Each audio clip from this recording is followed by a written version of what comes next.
This is the story of what happened when Intel, the company that once powered 84% of the world's personal computers, entered the AI era without a winning AI chip and watched Nvidia turn GPUs into the default engine of modern artificial intelligence. Intel did not fall because it stopped being capable.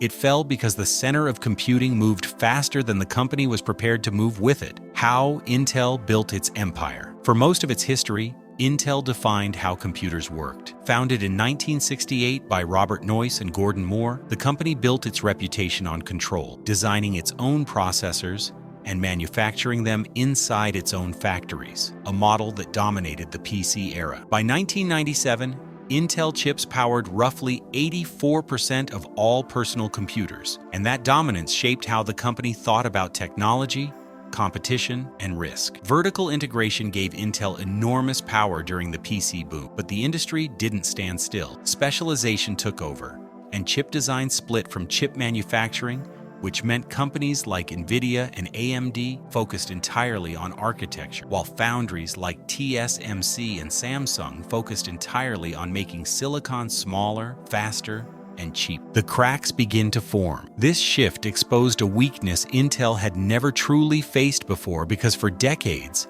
the company had relied on doing everything better than anyone else under one roof. Manufacturing advances that once arrived on a predictable schedule began slipping, and by the late 2010s, TSMC and Samsung had not only caught Intel, but moved past it in fabrication technology and efficiency. Those delays mattered more than they appeared on paper. When rivals could move faster to smaller, more efficient processes, they could deliver chips that consumed less power, ran cooler, and scaled more easily inside massive data centers. Intel's integrated model, once its greatest strength, now slowed decision-making and execution. Design teams waited on manufacturing. Manufacturing waited on design. And competitors without fabs simply moved ahead, using TSMC's latest nodes. That timing could not have been worse. The next computing revolution was already forming, and it would reward companies that could iterate quickly, specialize aggressively, and deliver silicon exactly when the market demanded it. By the time AI workloads began reshaping computing priorities, Intel entered the moment without the manufacturing advantage it had always relied on. The foundation was already weaker, and the industry was about to put it under maximum stress. The iPhone decision that foreshadowed everything. Years before AI became a headline, Intel received an early warning in another market entirely. In 2005, Apple approached Intel to build the processor for what would become the iPhone, and Intel walked away from the deal. Paul Otellini, Intel's CEO at the time, later explained why. Apple wanted a price Intel believed sat below its projected cost, and Intel's internal forecasts did not justify the risk. Looking back, Otellini admitted the mistake plainly. The cost assumptions were wrong, and the volume turned out to be 100 times larger than anyone expected. That decision didn't just remove Intel from smartphones, it locked the company out of an entire generation of computing. Mobile chips evolved rapidly, power efficiency became central, and dedicated AI engines began appearing inside billions of devices, without Intel anywhere in the picture. When AI changed what performance meant, that context matters because AI didn't emerge in isolation. It arrived inside a world Intel had already partially stepped away from. Artificial intelligence changed what winning hardware looked like. Training modern neural networks demanded massive parallel computation, which shifted attention away from CPUs and toward accelerators designed for repetitive math at scale. GPUs fit that role perfectly. Nvidia invested early in turning graphics processors into general-purpose compute engines, and it paired that hardware with a growing software ecosystem that developers adopted quickly. The performance gap became impossible to ignore. Google's first tensor processing unit delivered 15 to 30 times higher performance than contemporary CPUs, and up to 80 times better performance per watt, which showed exactly where AI computing was heading. That result sent a clear message. Specialized hardware, not general-purpose CPUs, would define the future of AI training. Intel tries to catch up through acquisitions. Intel recognized the shift, but recognition did not equal readiness. The company entered the AI race late and tried to compensate through acquisitions and internal projects that often competed with each other instead of reinforcing a single direction. In August 2016, Intel acquired Nirvana Systems for about $350 million, hoping to build dedicated neural network processors. Nirvana's training and inference chips became Intel's first serious attempt at a custom AI accelerator. Development dragged on. Even after Intel demonstrated Nirvana's training chip silicon in December 2019, the product still had not reached broad deployment. That changed abruptly when Intel made another move. In December 2019, the company acquired Habana Labs for roughly $2 billion, a startup that already had working AI processors sampling to customers. 1 month later, Intel made its choice. Nirvana's training chip was canceled, and Habana's Gaudi architecture became Intel's single AI accelerator path. Intel explained the decision clearly, saying it would honor existing Nirvana inference commitments while ending development of the training chip. The result was a public reset that exposed how fragmented Intel's AI strategy had become. GPU ambitions and missed timing. AI wasn't Intel's only bet. In 2017, the company spent $15.3 billion acquiring Mobileye, securing a leading position in automotive vision systems and driver assistance technology. Intel also bought Movidius in 2016 to target low-power AI at the edge, especially for cameras and embedded devices. These moves showed Intel understood AI's breadth, but none addressed the central battlefield forming inside data centers. That battlefield demanded accelerators that could train massive models at scale, and that's where Nvidia pulled ahead. Intel tried another route.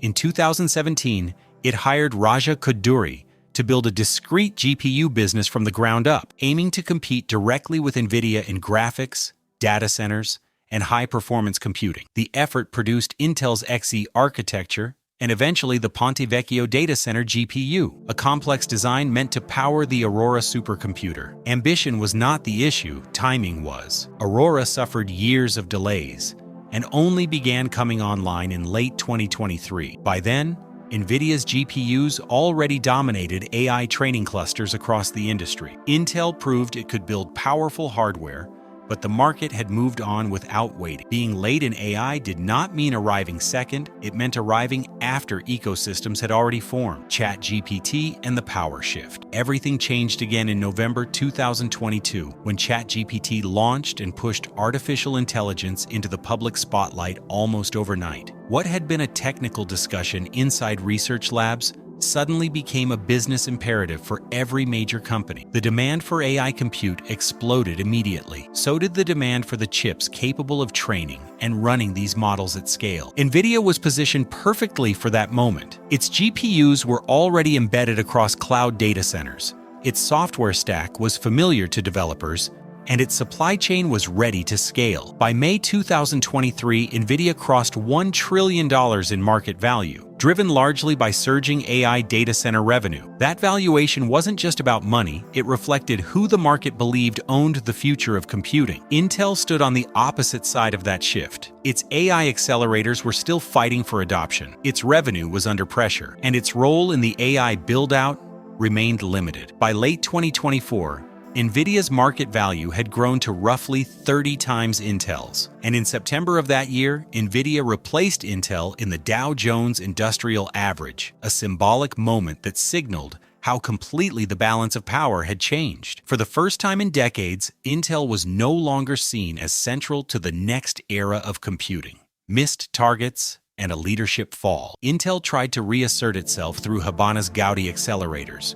Pat Gelsinger, who became CEO in February 2021, placed AI at the center of Intel's recovery plan and publicly promoted Gaudi as a competitive alternative. In early 2023, Gelsinger said Intel had a pipeline exceeding $1 billion in AI deals. The company later projected more than $500 million in AI accelerator revenue for 2024. Reality arrived quickly. In October 2024, Gelsinger admitted Intel would not meet the $500 million Gaudi target, citing slower adoption and software readiness issues. Analysts pressed hard. If Gaudi could not gain traction, what exactly was Intel's AI strategy? That moment captured the problem perfectly. Intel had hardware, but it lacked the ecosystem and momentum that defined modern AI infrastructure. At the same time, Pressure mounted across Intel's broader business. Revenue fell to $54 billion in 2023, down sharply from its 2020 peak. Analysts projected a net loss of $3.68 billion for 2024, the first annual loss since 1986. Server market share slipped as AMD captured roughly 33% by mid-2025. Intel's foundation weakened,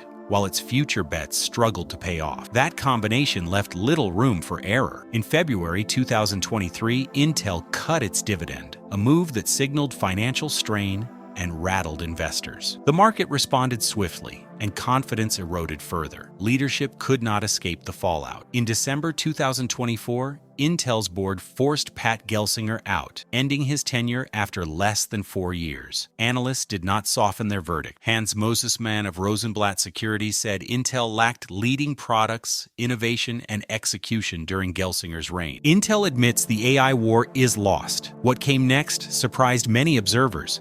In July 2025, Intel's new CEO, Lip-Bu Tan, addressed employees with unusual bluntness. Tan stated that in AI model training, it was too late for Intel because Nvidia's position was simply too strong. He also acknowledged that Intel no longer ranked among the top 10 semiconductor companies by market value. Even more revealing was his critique of Intel's culture. Decision-making, he said, had become so slow that no one ultimately made decisions at all. That admission marked a turning point. Intel was no longer promising to catch Nvidia. It was admitting the race had already been decided. The reasons trace back to a handful of moments that defined the outcome. AI shifted computing away from CPUs toward accelerators, and Intel did not lead that transition. Acquisitions like Nirvana and Habana revealed internal uncertainty rather than a unified strategy. Manufacturing delays compounded the problem, stripping Intel of the edge it once relied on to stay ahead. There were missed chances as well. In 2018, Intel had an opportunity to invest in OpenAI and take as much as a 30% stake, and it declined. That decision echoed earlier history. Just as Intel misjudged the scale of the iPhone, it underestimated how fast AI would reshape the industry. By the time the scale became obvious, the ecosystem had formed elsewhere. Nvidia was no longer just a chip supplier, it was the foundation beneath modern AI. As of 2025, Intel is resetting rather than chasing. Under Lip-Bu Tan, the company is cutting costs, streamlining operations, and focusing on edge AI and emerging applications instead of fighting a losing battle in AI training. The objective has changed. Intel is no longer trying to reclaim dominance.